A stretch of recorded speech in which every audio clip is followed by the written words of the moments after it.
Well, with that invitation to listen to the people, it's time to listen to the audience, I think, again. And we'd like to take some short questions, short comments from you in the floor there. Yes, I can see one hand here, one in the middle there, one right over there. So if we could get the microphones, please. If you stand up, please, so the person with the microphone can find you. In the front here, please. We come down. The first one down here. Thank you. And then back in the middle. Good afternoon, terrific panel. Thank you so much for all of your participation. Just on that note about... Can you introduce yourself first, please? Introduce yourself. Oh, I'm sorry, Daniel Moss from, I'm a journalist with New York Magazine. I had a question about the listening to people. I follow the news a little bit, particularly about Turkey, so it's a question directed to the minister from Turkey about a tremendous opposition to the dam project, both on the level of environmental violations and human rights violations. So I was curious to get your response and how you measure, all of you, I know that these processes are complicated political processes, but how you measure the opposition that comes your way and how you decide to go ahead with the project. Okay, thank you for that one. We'll take some more before we come back to the panel. I think in the middle there was, you stand up when you're ready to answer the question so the microphone assistants can find you. Bonjour. Est-ce que je peux m'exprimer en français? Alors, mon nom Yes, est yes, you may. Fleur, je suis de l'école du génie de l'eau et de l'environnement de Strasbourg, une école d'ingénieurs française. Et je voudrais ajouter un peu de complexité à tout ce qui a été dit, même si ce qui a été dit est déjà fortement complexe et se complexifie. C'est que ce que j'entends, c'est qu'il y a un besoin de mise en cohérence en relation entre l'eau, l'alimentation et l'énergie. Mais il y a aussi des besoins en technologie. Or, l'eau a un statut particulier, un peu comme les produits alimentaires. C'est moins vrai pour l'énergie, parce que c'est un produit indispensable à la vie, mais c'est toujours trop cher. Et une des conséquences de cette pression sur les prix, c'est le marché de l'emploi qui est associé, notamment l'emploi technologique. Et ce secteur est maintenant clairement en compétition avec l'industrie. Alors c'est ce qu'on observe, en tout cas en France, lorsque nous faisons des enquêtes d'insertion professionnelle de nos diplômés. Ça c'est un petit problème, mais c'est confirmé par des enquêtes au niveau national, où j'ai lu aussi une enquête comme cela en Allemagne, où le secteur de l'eau et de l'environnement est mal rémunéré par rapport au secteur de l'industrie. Alors la question est comment faire pour que ce marché de l'emploi reste attractif, compte tenu des enjeux auxquels il va falloir répondre, et afin de mettre en œuvre donc, ces nouvelles solutions que vous évoquez. Merci. Okay, thank you. Have we any more questions? Yeah, we have one over this side, please. Yeah. Yes, and then over there. thank you. At the moment, Your name, please. Yes, my name is Simon Thua. I'm advisor to Global Water Partnership. At the moment, the nexus looks like a race to the bottom. Demand for energy leads to less food. In the urban areas at the moment, demand for household energy use is about 40% of the household expenditure, which means there is less available for food. In the rural areas, demand for wood fuel reduces the catchments, which means less water and so on. And how do you transform this so that you get a virtuous cycle instead of a vicious cycle? How can the increased demand for energy, demand for food work together instead of looking at biofuels and some of these others as destroying food security for the poor? How can they work in harmony? The second question I wanted to ask was to the African Union. According to statistics, apparently the main available land for agricultural production that is remaining is in Africa. For instance, in India, they will need up to 60% more food. They've finished the land and water for their own production, so the 60% will have to come from Africa. How can Africa benefit from this instead of it being perceived as another land invasion? And then finally... Oh, that's two is enough. I think, Simon, we have to limit it to, I think, the number of questions to two. Thank you, we'll take that. Now we have one more, I think, over here. Yeah, at the back. Can we get a microphone over the other side? This way. And then after that, we have one up the back there. And then I think we have to come back to the panel. Please stand up so they can see you. Can you stand up? Please?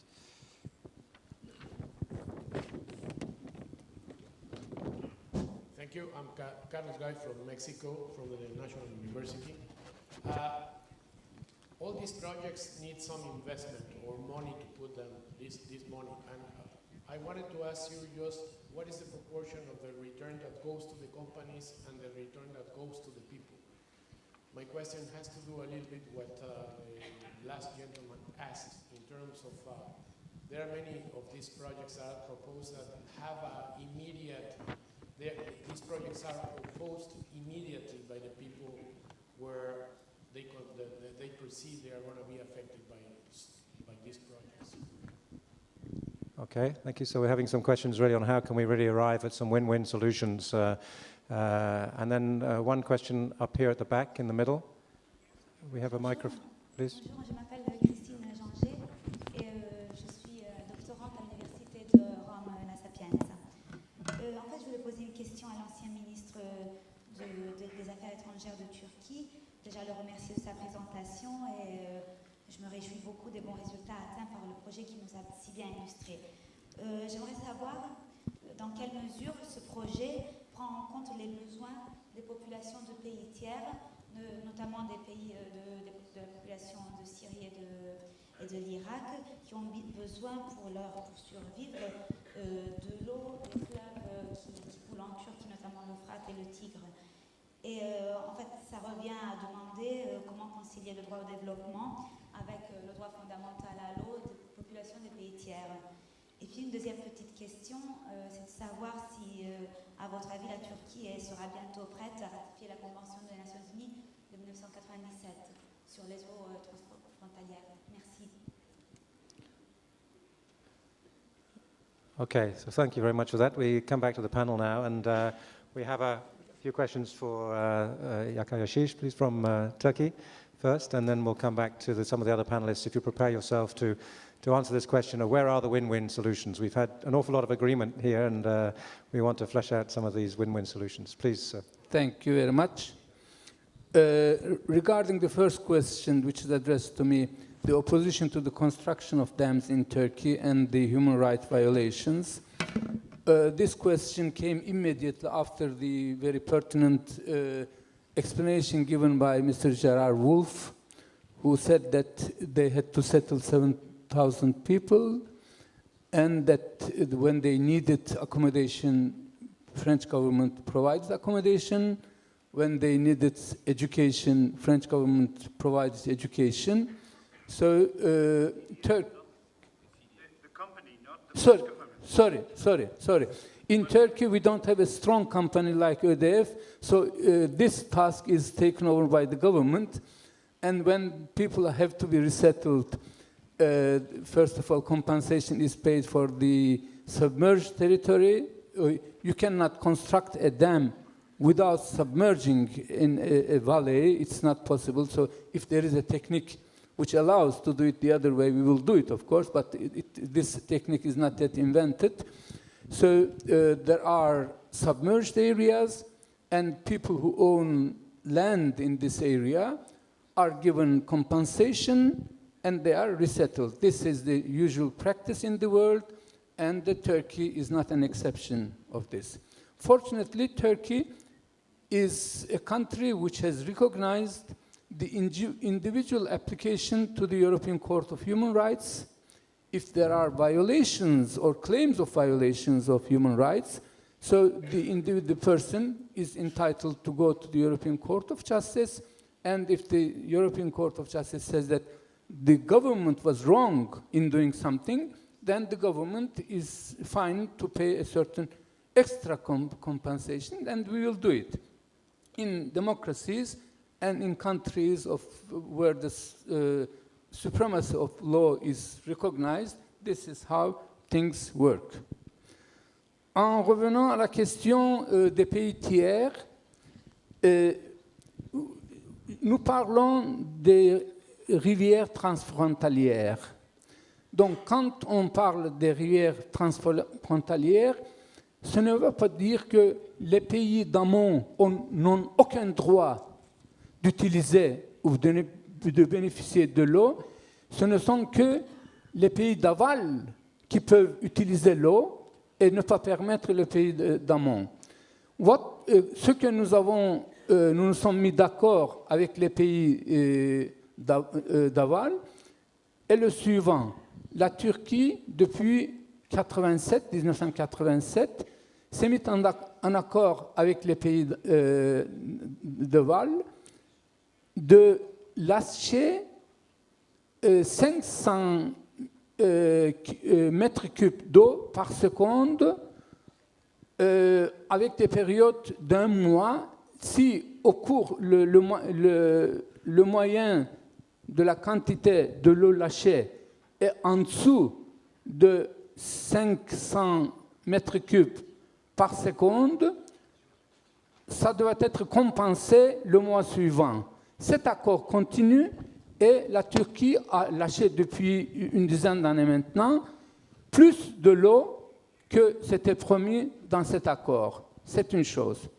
Deuxièmement, nous parlons des gens qui, n'est-ce pas? Mr. Yakish, I think we have to be very quick. Okay. Thank you. In this case, perhaps this charming lady could talk to me after the meeting, and I may explain in further detail. Thank you very much. Okay, sounds like a lunch appointment. Okay, I think, Monsieur Wolf, you wanted to talk something about the labour market question, and then maybe I can come to Your Excellency from the African Union to talk a little bit about one of the other questions that were raised. Please. I will make it in French, so you're not the only one in talking French around. Juste un mot sur, je prends les deux questions relatives, enfin en partie les deux questions, parce qu'en plus on n'entend pas tout très bien avec le retour son, sur la question de la profitabilité financière et sur la question des emplois, qui d'une manière ou d'une autre sont liés. Bien sûr que toutes ces infrastructures énormes coûtent très cher. Bien sûr que par définition, leur rentabilité pour une entreprise comme la nôtre, qui n'a pas financé seule, je rappelle, Namten, mais qui était parmi les financeurs, bien sûr, la rentabilité en est affectée. Mais je crois que c'est justement l'intérêt de ce panel de faire comprendre à tous ceux qui participent au financement de ces opérations qu'un surcoût en début d'opération, ce que j'ai expliqué pour Serre-Ponçon, ce que j'ai expliqué pour Namten, permet ensuite une durabilité plus longue de l'opération et permet surtout au consommateur final, je parlais effectivement des 7000 personnes pour lesquelles nous avons contribué, tout n'a pas été payé par EDF, mais en partie par EDF, permet donc de trouver des solutions de long terme. Alors, comment est-ce qu'on fait pour répondre à la question de notre ami mexicain? Eh bien, tout simplement, on l'intègre dans le business plan d'origine, et je pense que là-dessus, puisque nous sommes, c'est ce que disait Ouchi au début du panel, nous devons préparer au Rio + 20. Et on n'en a plus reparlé depuis. Or, dans Rio + 20, il y a petit à petit, à travers l'évolution des différents COP, il y a ce principe d'un fonds vert qui doit aider des infrastructures, si possible vertes, pour les pays émergents. Eh bien, utilisons-les, ces ressources, allons-y et utilisons-les dans une approche multidisciplinaire, eau et énergie, ce qui nous permettra de baisser les coûts des prêts que les entreprises doivent prendre sur des projets de ce type, donc de baisser le coût de la dette et donc de permettre à des entreprises de financer les surcoûts liés. Et puis, dernier point, une phrase sur les emplois. Oui, vous avez raison, c'est vrai que c'est difficile dans des cas comme ça, lorsqu'en plus il y a une profitabilité plus faible, de créer des emplois. Sauf que les emplois, ils se créent, pardon de le dire, mais de la même manière, sur l'aval des projets. Et si je reprends mon approche, presque ma philosophie dite tout à l'heure sur le Nexus, l'idée c'est bien de partir du consommateur final. Et les emplois, on va les créer demain, y compris des emplois de haute technologie, sur le service qu'on peut donner à ce consommateur final, que ce consommateur final soit monsieur ou madame X, ou que ce consommateur final soit un agriculteur, etc., ou une petite industrie, on va lui donner un service supplémentaire qui lui permettra d'optimiser l'utilisation qui fait de l'eau et de l'électricité. C'est là qu'il y a de Monsieur nouvelles Wolf, I niches think we have d'emploi. to, thank you very much. I'd like to, we're going to go back to the panel for one final word at the end of this session. I know we started about 5 minutes late, so I'll take your indulgence of 5 minutes not to keep you from your water and food and the energy you need to get to the cafeteria.